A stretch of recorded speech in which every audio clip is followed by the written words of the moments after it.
So you've probably heard that Universal is taking all of their music off of TikTok. Let's talk about it. Artists like Taylor Swift, Bad Bunny, and SZA, and many more are having their catalogs pulled off of TikTok due to UMG and TikTok not being able to come to a deal. UMG is arguing that TikTok isn't paying enough and they're not allowing their artists to live off of their craft, while also stating that AI music has been ruining their artists' repertoire. In another video, I did mention that TikTok pays around 3 cents per usage of a sound, but this rate was determined in 2019 and it's definitely a lot lower nowadays. I think it's definitely less than what Spotify is paying per stream. For those that don't know, streaming services like Spotify and Apple Music pay on a sliding scale, meaning that every time a song is streamed, depending on the user's location, subscription type, and a couple other factors, they're paid a rate per stream, which is around 3/100ths of a cent at this moment. TikTok, on the other hand, pays on a flat scale. Back when TikTok was negotiating their licensing deals with these major labels, they were saying, hey, we'll give you $10 million. We're going to use your music for 3 years. We're only going to be using 30 to 60-second clips. Is that totally fine? And the record labels agreed. So that's why TikTok was paying such a high rate per video, but that was before the pandemic. That was before TikTok kind of grew in popularity. Nowadays, I have a strong feeling that TikTok is paying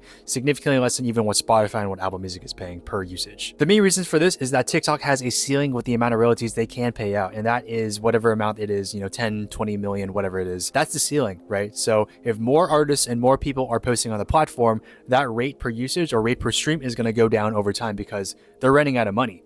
They're only paying one flat fee. Basically, because of that, they're having to recalculate every single time, like, hey, if this song was used in 1 million videos, how much are we going to pay per video? And it's going to be not 3 cents. It's going to be a lot smaller than that. I personally have gotten like 1 to 2 royalty checks from TikTok in the past couple of years. It was through my distributor. It was actually with one of my first artist projects, and randomly the song was used, I think, like 2,000 times for some reason.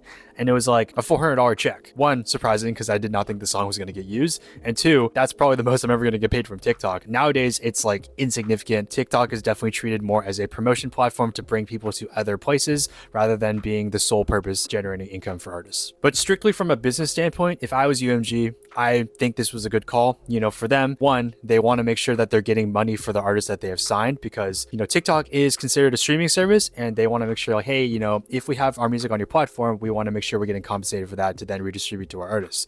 And then two, it's kind of going back to think like Napster and Spotify back in the day, where when Napster came, it ruined the CD and physical market for the music industry because why would I spend $10 on a CD of one song that I like when I can just download it for free off the internet? Spotify came and they solved that solution. Like, hey, you can host all your music. No one's going to own it. People are going to pay a subscription fee and you'll get paid per stream. 3/100ths of a cent is a lot better than getting nothing. So that's why a lot of majors switch to Spotify, Apple Music, these streaming platforms, because it's better to get something than nothing. And this is kind of the same thing where it's like, hey, we understand that TikTok is a promotion platform and we do know that it is bringing a lot of marketing and audience towards our artists. But at the same time, that shouldn't be free and it should have some reasonable cost associated with it, especially if you're licensing so much of our music. Can we come to an agreement? Obviously they couldn't because TikTok understands like, hey, we're a trendsetter for the music industry now. There is no reason that why we need your music. There's always going to be new content coming in for us. As you can probably tell, over the next couple days, I believe the 31st is when they're completely taking off their catalog off of TikTok. You definitely will see some crazy changes with the platform. This licensing agreement was only valid for 3 years, and I can already see them going back and retroactively muting sounds, muting videos, because the way TikTok does audio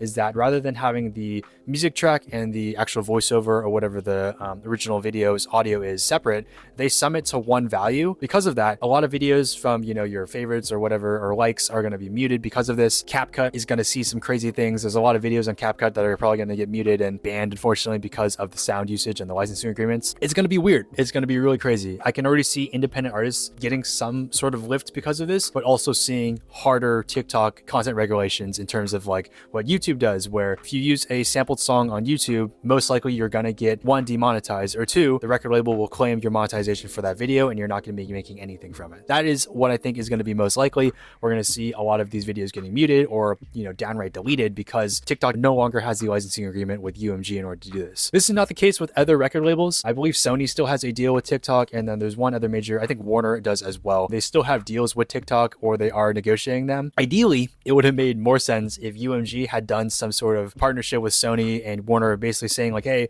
we're all going to pull out if you guys don't, meet our demands. That would have made more sense, having more of a unified structure to it. When one player leaves, makes people think like, hey, Sony and Warner see some value that UMG doesn't, and that's why they're sticking around and staying. Or they're seeing what happens as a response to UMG leaving to see if it's worth it for them and to see if it would make sense for their team and their artists. Would love to know you guys' thoughts. There's benefits and drawbacks from both sides, but would love to know.